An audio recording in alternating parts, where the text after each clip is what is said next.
I went to Mannheim after the war to study, to work. I was a refugee. I didn't have papers, but it was all right. It was excitement, an atmosphere. Everybody I knew was interested in art. Work was the important thing. Certain music spoke for us. I remember an American military unit with Negro spirituals. Mahalia Jackson was there. There was something, basic in that music for us. We fell in love with it. All of us students and the people of the town. Most people were living on a day-to-day basis, perhaps once-a-day meals. I know I didn't have a place to legally sleep in Germany, so I slept at the academy. We got our mothers from the street. We could engage anybody to mother. Everybody had time. There was no problem. Teachers were engaged. Actually, most were teaching without pay. I was with Berger in Austria. We were both aliens, but you couldn't really know. We even drank wine with the police. Perhaps I'm remembering it too colorfully, for I also remember being hungry much of the time. I also remember most buildings bombed out. Our classroom, fortunately, has walls, and we put a little iron heating unit in. We chop wood from parks and from everywhere just to keep the things going. Our models sometimes stood under a hole in the ceiling. Sometimes it rained. This was a time of turmoil. If I can say it, a search for identity. Everybody. A very dear friend was an ex-U-boat commander. He too was studying art. He was not a Nazi. He was a soldier, and he couldn't understand what has happened. He said, this was a mistake. Yes, it was a mistake, And I said too, yes, it was a mistake, but that's how it started. We didn't have any philosophy. We just wanted to be good. We didn't talk about problems of existence. We were thinking and talking about engagement, action. When I first came here and looked at my illustrations, I thought they were quite German in a sense. I remember the sense of realizing that color to color is an abstract business, and we wanted to dig deep into this to get the best result. Our work was not fantasy. We struggled for depth of form, to form relationships. I think there are similarities between Mannheim and Chicago. But when I revisited Mannheim in 1960, I was sort of shocked, a little bit. For I had remembered it so differently.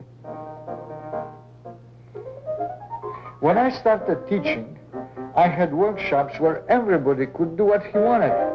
Painting, sculpting, making a postcard, anything. I think creation is a positive process. It may not be good if someone is very good at stealing, but he may be just as creative. The idea of soul with creativity is limited. You can't go far. I think the creative process has something to do with condition. We attempt creation out of the need to stand against, let's say, a mechanized world. Art is a synthesis of much that has to do with creation. But the creative process is rather a need,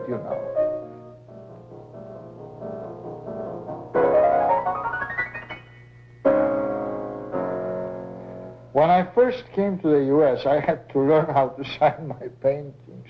People wanted to buy, but to me, every work has something in it that led to something else. Someone, came to me once and said, fellow, your stained glass windows were influencing your painting. And this is not right. And I thought maybe I shouldn't do stained glass. But later I thought that this is nonsense. What is a painting real? What should our attitude be? If it isn't an expression of one's ego, I question it. Museums are crowded with sometimes the kind of egocentric business, as if to say, you have to come to me.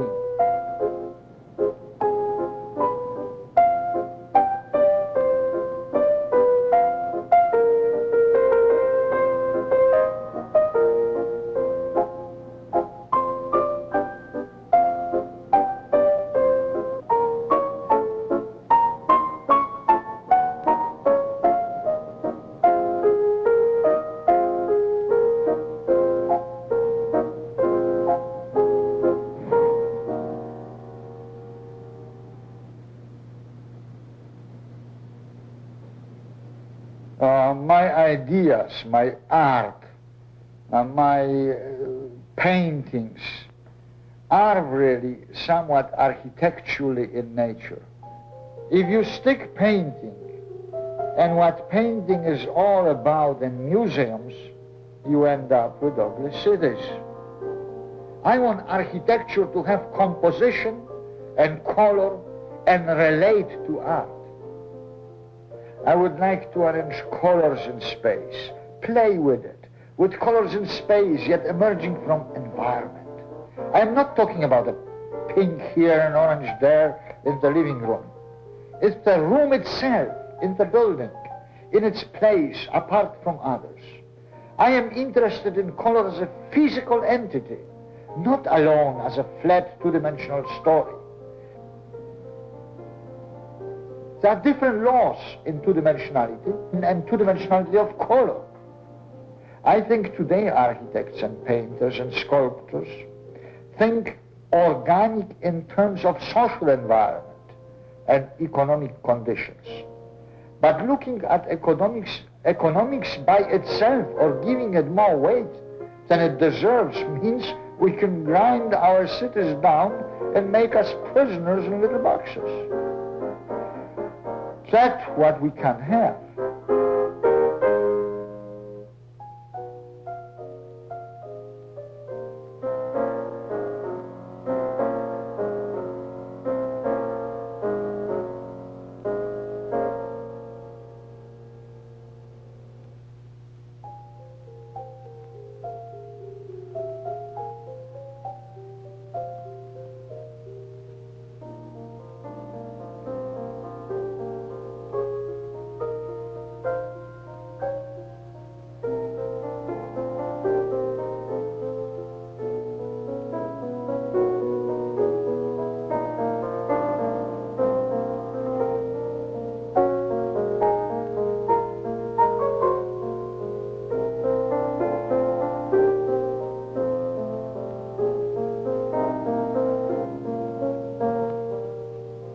I myself don't know how to define my position.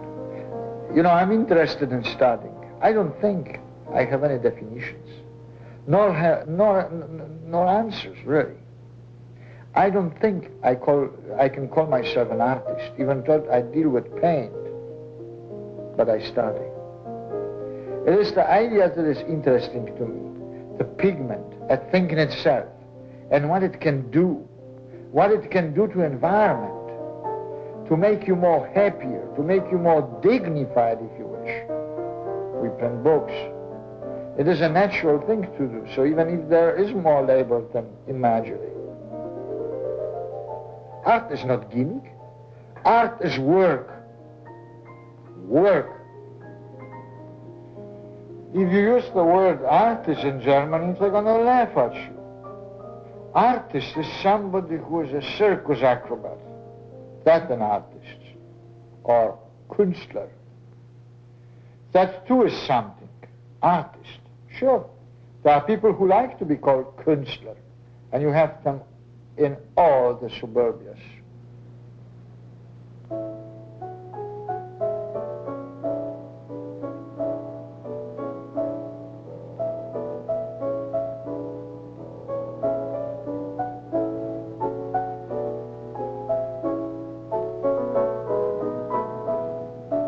I came to Chicago in 1952.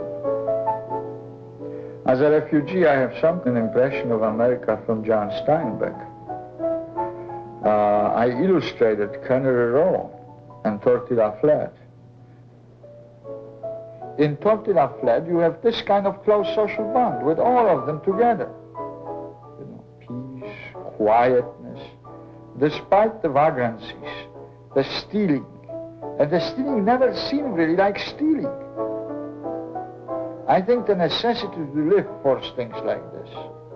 Even in the jail, everybody was friendly and knowing of each other. There was a very general human thing, a freedom. It was somehow in the vanity of the girl who got a vacuum cleaner and didn't know what to do with it. Or their houses, they can paint their things. They can't do anything in their home. They can't paint a wall. This little thing made them something to me, more human, or the desire to be human. What I remember is this warmth, you know. I don't know anything about this English fellow, you know, Robin Hood, but I think Tortilla Flat is sort of Robin Hood yarn type of thing, except there are no political problems in Steinbeck, or so I hope. Just human beings. And when I came to this country, I lived in an era of simple people, workers, and I found the same word as in the book. People in my neighborhood, like we, relied on close relationship.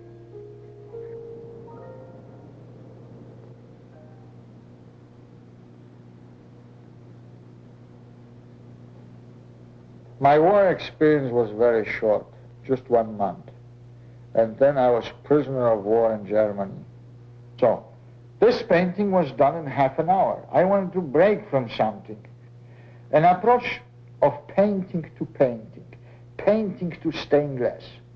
I can't say anything about meaning. I can say it was Sunday morning. Everybody was away and I was sitting here by myself just doodling. In a half an hour it was done. Another time I got to a frontier before I was caught and I was sent back.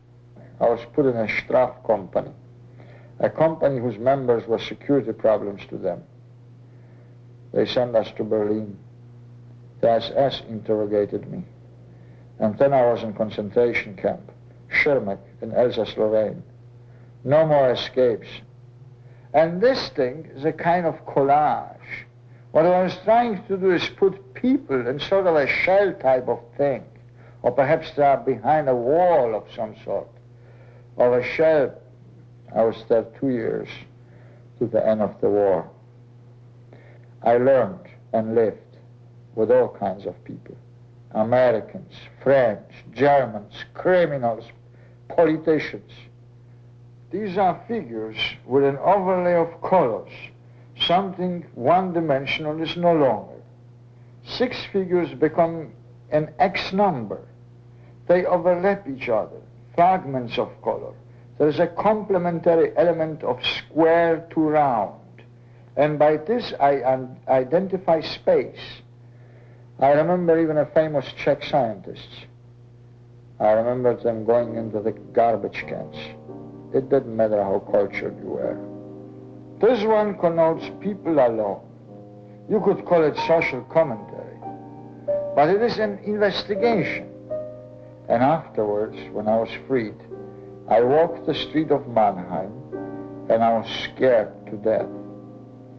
Painting is two-dimensional, but in reality this is not two-dimensional because physically I put paint on paint.